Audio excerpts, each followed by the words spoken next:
Malam itu, suara kambing mengembik terdengar di tengah hutan. Tapi anehnya, suara itu tidak seperti kambing biasa. Serak, panjang, seperti tangisan. Di sebuah desa terpencil, ada satu keluarga yang dikenal kaya mendadak. Pak Dharma dan keluarganya tiba-tiba punya rumah besar, mobil mewah, dan tanah luas. Padahal dulu mereka hanya petani biasa. Orang-orang desa mulai curiga.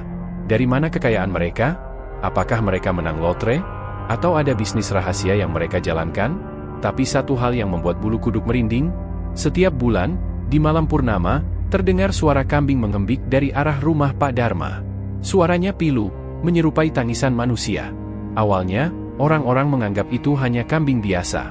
Tapi suatu malam, seorang pemuda desa bernama Anton, yang penasaran dengan suara itu, memutuskan untuk mengintip dari balik pagar rumah Pak Dharma. Dan di sanalah dia melihatnya. Di halaman belakang, ada seekor kambing hitam, berdiri di tengah lingkaran tanah yang digambar simbol aneh. Mata kambing itu putih kosong. Dan yang paling mengerikan, di sampingnya berdiri Pak Dharma, menggenggam pisau besar. Anton terpaku.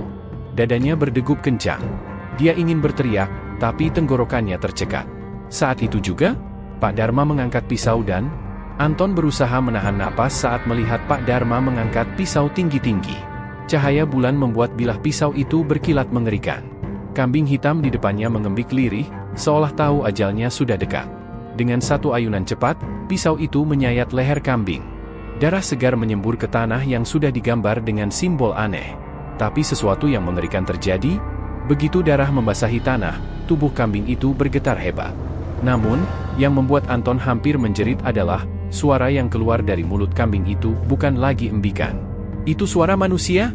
Anton jelas mendengar suara rintihan, seperti seseorang yang kesakitan, berusaha berbicara, tapi suaranya tersendat-sendat.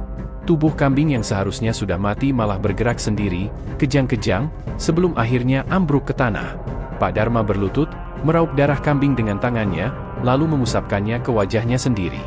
Dia bergumam sesuatu yang tidak bisa Anton pahami, semacam mantra dalam bahasa asing. Tiba-tiba, dari balik kegelapan, muncul sesosok bayangan hitam. Tingginya hampir 2 kali lipat manusia biasa. Matanya merah membara. Anton tak bisa melihat wajahnya dengan jelas, tapi aura yang dipancarkannya begitu menyeramkan. Pak Dharma tetap menunduk, seperti menunjukkan rasa hormat. Sosok itu menggeram pelan, lalu terdengar suara berat seperti bergema dari dalam tanah. Tumbal sudah diterima. Tapi waktumu semakin dekat, Dharma. Anton merinding mendengar suara itu. Dia ingin segera pergi dari tempat itu, tapi tubuhnya terasa kaku. Jantungnya berdegup kencang. Dan saat dia berpikir bahwa semua sudah cukup menyeramkan, tiba-tiba kepala kambing yang sudah terpenggal tadi bergerak. Mata putihnya menatap Anton, lalu mulutnya yang penuh darah berbisik sesuatu. Kau selanjutnya. Anton tak sanggup lagi.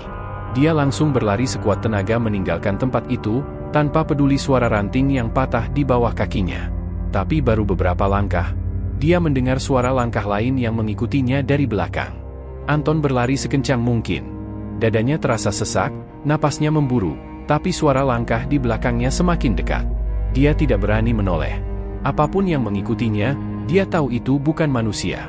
Jalan setapak di tengah ladang terasa semakin panjang. Angin malam bertiup dingin, membawa bau amis darah yang menusuk hidung. Semakin jauh dia berlari, semakin jelas dia mendengar suara itu.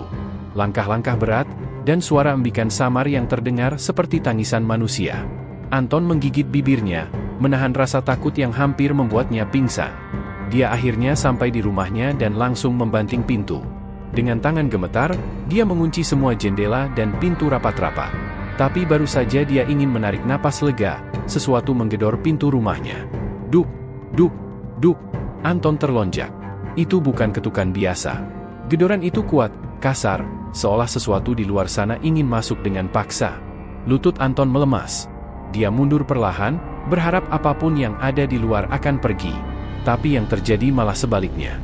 Duk, duk, duk. Lebih keras dari sebelumnya. Lalu, suara itu terdengar lagi. Anton, buka pintunya. Suara itu, serak, berat, dan sangat familiar. Anton mengenal suara itu. Itu suara Pak Dharma. Tapi ada sesuatu yang aneh. Suara itu terdengar seperti bergema, seolah berasal dari dalam sumur tua. Anton berdiri terpaku. Tangannya gemetar di gagang pintu. Anton, aku tahu kau melihatnya. Kau tidak bisa lari. Jantung Anton berdebar kencang. Dia menutup telinganya, mencoba mengabaikan suara itu. Tapi kemudian, sesuatu yang lebih mengerikan terjadi. Dari balik pintu, terdengar suara hembusan napas. Panjang, berat, seperti sesuatu yang bukan berasal dari manusia. Dan perlahan, dari celah bawah pintu, muncul sesuatu yang membuat Anton hampir menjerit. Itu bukan tangan manusia. Itu kaki kambing. Hitam, kotor, dan berbau anyir. Anton mundur selangkah, dan saat itulah, pintu mulai bergetar sendiri. Duk, duk, duk. Lebih kuat, lebih keras, seolah siap jebol kapan saja. Anton sudah tak sanggup lagi.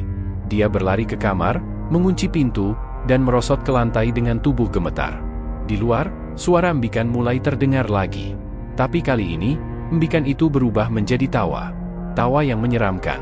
Anton duduk di sudut kamar, tubuhnya menggigil hebat. Tangannya menutupi telinga, tapi suara tawa mengerikan itu terus menggema di dalam kepalanya. Hihihihi, hihihihi. Terdengar seperti suara perempuan, tapi juga bukan. Tertawa, lalu berubah menjadi embikan panjang, lalu kembali tertawa. Pintu kamar mulai bergetar. Duk, duk, duk. Anton mencengkram mulutnya sendiri agar tidak berteriak. Dia tahu, sesuatu di luar sana sedang mencarinya. Lalu tiba-tiba, semuanya hening. Tak ada lagi suara embikan. Tak ada tawa. Tak ada gedoran. Anton tetap tidak bergerak. Sunyi ini terasa lebih menakutkan daripada suara mengerikan tadi. Hingga, dia mendengar sesuatu di balik pintunya. Suara napas. Berat, lambat, seperti sesuatu yang besar sedang mengendus-endus mencari mangsa. Anton menahan napas. Dia berharap makhluk itu pergi. Lalu, sesuatu muncul di bawah celah pintu. Bukan kaki kambing seperti tadi. Kali ini, itu adalah sesuatu yang jauh lebih mengerikan. Lidah. Lidah panjang berwarna hitam pekat, merayap masuk ke dalam kamarnya, menjulur dan bergerak-gerak seperti sedang mencari sesuatu. Anton membekap mulutnya sendiri, menahan jeritan yang hampir lolos. Lidah itu menjalar ke lantai, bergerak ke arah tempatnya bersembunyi. Anton mundur perlahan, tapi tanpa sengaja, kakinya menyentuh lemari kecil di belakangnya. Braak! Sebuah bingkai foto jatuh ke lantai, membuat suara yang cukup keras. Lidah itu langsung berhenti. Anton menegang. Sunyi. Lalu, sesuatu mulai merayap naik ke atas pintu. Krek, krek, krek. Seperti kuku panjang yang menggores kayu. Anton sudah tak sanggup lagi. Dia menutup matanya, bersiap menghadapi apapun yang akan terjadi. Tapi tiba-tiba, terdengar suara lain. Suara ayam berkokok. Anton membuka mata. Pintu kamar sudah tidak bergetar. Lidah hitam itu menghilang. Suara mengerikan tadi lenyap begitu saja. Dia mengintip keluar jendela. Langit mulai terang. Fajar sudah tiba. Apapun yang tadi mencarinya, sudah pergi. Tapi Anton tahu, malam berikutnya, makhluk itu pasti akan kembali. Dan dia harus menemukan cara untuk menghentikannya. Anton duduk lemas di lantai. Seluruh tubuhnya masih berkeringat, jantungnya berdetak begitu kencang. Apa yang baru saja dia alami, bukan mimpi. Itu nyata. Matahari mulai naik, menerangi kamar yang semalam hampir menjadi tempat kematiannya. Anton mengintip keluar jendela. Jalanan desa masih sepi, udara pagi masih dipenuhi kabut tipis. Tapi ada sesuatu yang membuat bulu kuduknya meremang lagi. Di depan rumahnya, ada jejak kaki. Tapi bukan jejak manusia. Itu jejak kaki kambing, berceceran di tanah, mengarah ke rumahnya. Anton menelan ludah. Tubuhnya gemetar saat dia membuka pintu depan. Saat dia melihat lebih jelas, napasnya tercekat. Tepat di depan rumahnya, ada sesuatu yang membuatnya hampir muntah. Seekor kambing hitam, mati dengan kepala terpenggal. Darahnya masih segar, membentuk pola lingkaran aneh di tanah. Anton mundur selangkah. Ini peringatan. Pasti ada seseorang yang menaruhnya di sana. Atau, sesuatu. Seketika, Anton teringat Pak Dharma. Dia harus mencari tahu apa yang sedang terjadi. Kalau benar keluarga itu melakukan pesugihan, maka mereka harus dihentikan. Anton berjalan cepat ke rumah Pak Dharma. Sepanjang jalan, pikirannya dipenuhi pertanyaan. Siapa sosok tinggi mengerikan yang dia lihat malam itu? Apa hubungan keluarga Pak Dharma dengan semua ini? Saat tiba di depan rumah Pak Dharma, Anton langsung merasa ada yang tidak beres. Pintu rumah itu terbuka sedikit. Tak ada suara. Tak ada tanda-tanda kehidupan. Anton melangkah masuk dengan hati-hati. Rumah itu berantakan. Kursi terbalik, pecahan piring berserakan di lantai. Bau amis darah masih tercium di udara. Anton melangkah lebih dalam, lalu dia melihat sesuatu yang membuatnya hampir menjerit.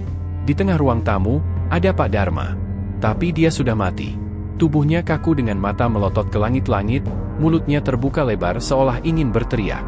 Tapi yang paling mengerikan, ada sesuatu yang keluar dari mulutnya. Bulu kambing. Anton terhuyung mundur. Jantungnya hampir berhenti saat melihat sekeliling.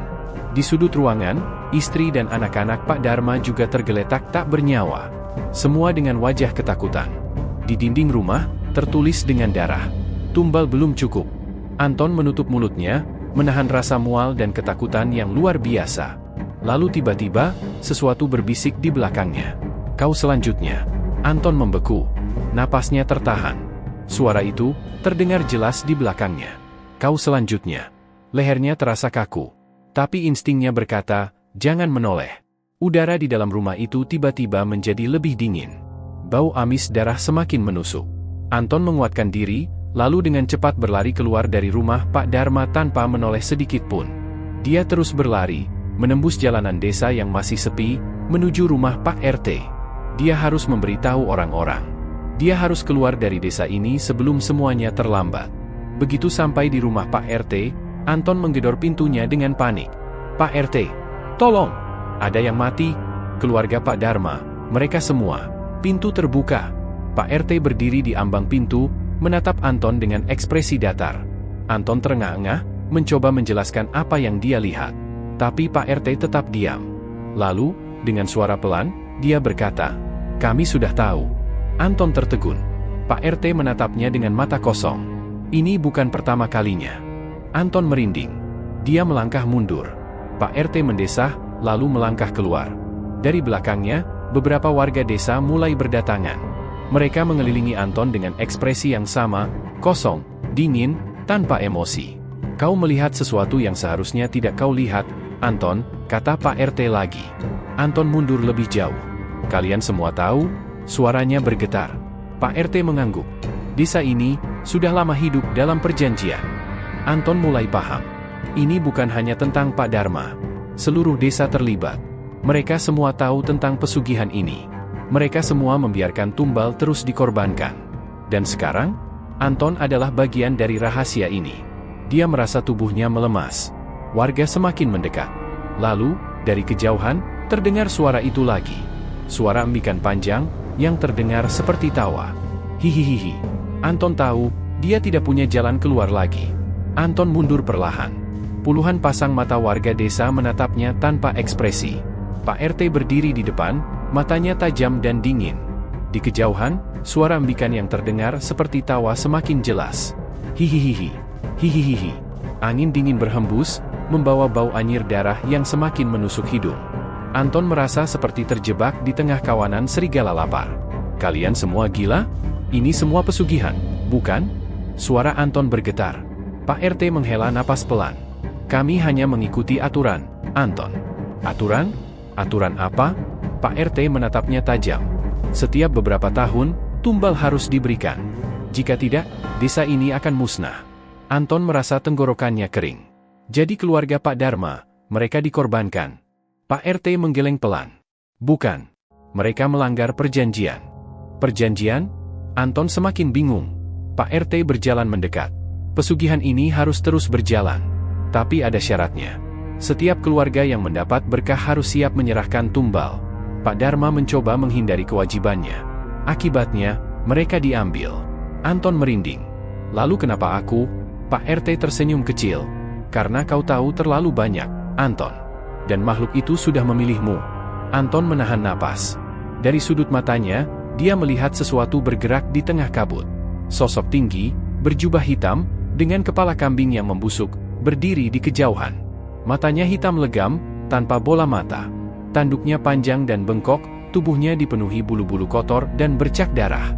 Dan di tangannya, ada sesuatu yang membuat Anton hampir pingsan. Kepala Pak Dharma. Anton menjerit dan berlari. Tapi sebelum dia bisa melangkah jauh, sesuatu mencengkeram kakinya. Warga desa menariknya ke tanah, menahannya dengan kuat. Anton meronta, berusaha melepaskan diri, tapi mereka terlalu banyak. Pak RT berlutut di sampingnya. Maaf, Anton. Tapi kau harus menjadi bagian dari ini. Anton mencoba berteriak, Tapi suara embikan mengerikan itu semakin keras. Sosok berkepala kambing berjalan mendekat. Nafasnya berbau busuk, seperti daging busuk yang sudah lama membusuk di bawah terik matahari. Anton mencoba menutup matanya. Tapi dia tahu, ini akhirnya. Makhluk itu mengangkat tangannya yang panjang, dengan kuku tajam seperti pisau. Dan saat kuku itu bergerak ke arah leher Anton, semua menjadi gelap. Gelap, sunyi. Lalu, suara embikan itu kembali terdengar. Hihihihi, hihihihi. Anton terbangun dengan tubuh menggigil. Tubuhnya terasa lemas, dan dia tidak tahu di mana dia berada. Dia mencoba menggerakkan tangannya, tapi sesuatu mengikatnya. Tubuhnya terbaring di atas tanah dingin, dengan bau amis darah menguar di udara. Lalu dia sadar, dia berada di tengah sebuah lingkaran. Lingkaran darah. Di sekelilingnya, warga desa berdiri diam, mata mereka kosong seperti boneka. Mereka semua menunduk, seperti sedang menunggu sesuatu. Di depan mereka, Pak RT berdiri, dengan senyum tipis di wajahnya. Anton, selamat datang di perjanjian terakhir. Anton mencoba berontak, tapi tubuhnya terlalu lemah. Dia melihat ke bawah, dan dia hampir menjerit. Tangannya berlumuran darah. Darah segar yang masih hangat. Di depannya, seekor kambing hitam tergeletak, mati dengan leher terpenggal. Anton menatapnya dengan ngeri. Apa yang kalian lakukan padaku? Pak RT menghela napas. Bukan kami, kau sendiri yang melakukannya. Anton menggeleng cepat. Tidak, aku tidak. Tapi tiba-tiba, kilasan kejadian tadi malam berkelebat di kepalanya. Suara tawa. Sosok berkepala kambing. Tangan yang mencengkeram lehernya. Lalu, kegelapan. Dan kini, dia berada di sini, dengan darah di tangannya. Anton ingin berteriak, ingin lari, tapi tubuhnya seperti bukan miliknya lagi. Pak RT berlutut di depannya. Sekarang, kau adalah bagian dari ini, Anton. Anton merasakan tubuhnya mulai berubah. Dadanya sesak. Tulang-tulangnya terasa melengkung dan melipat dengan sendirinya. Dia berusaha menjerit, tapi yang keluar dari mulutnya bukan suara manusia, tapi embikan. Embek, embek. Warga desa tersenyum. Mereka semua menunduk ke arah Anton, seperti memberikan penghormatan. Anton berusaha melihat tangannya. Tapi itu bukan tangan lagi. Itu sudah berubah menjadi kaki kambing. Dia ingin berteriak, ingin melawan, tapi tubuhnya tidak bisa dikendalikan lagi. Lalu, suara berat itu bergema di kepalanya. Perjanjian telah selesai. Kau adalah milik kami sekarang. Dan di tengah malam yang dingin, terdengar suara embikan panjang yang menggema di seluruh desa. Tapi kali ini, itu adalah suara Anton.